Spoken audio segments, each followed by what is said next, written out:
மதுப்பிரியர்களுக்கு ஒரு சோகச் செய்தி. மதுக்கடைகள் மூடல். திருவள்ளுவர் தினம் மற்றும் குடியரசு தினத்தை ஒட்டி சென்னையில் 2 நாட்கள் மதுக்கடைகள் மூடப்படுவதாக சென்னை கலெக்டர் ரஷ்மி சித்தார்த் ஜெகடே உத்தரவிட்டிருக்கின்றார்.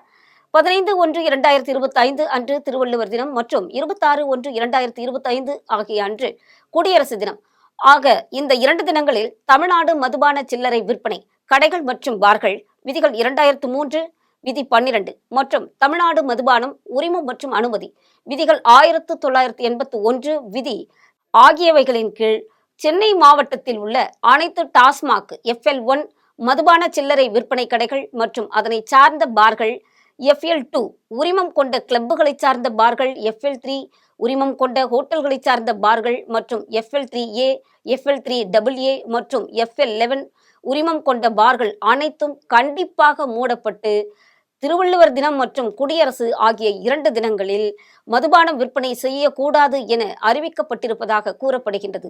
மீறினால் மதுபான விற்பனை விதிகளின்படி கடுமையான நடவடிக்கை எடுக்கப்படும் என்றும் அறிக்கை வெளியிடப்பட்டிருக்கின்றது.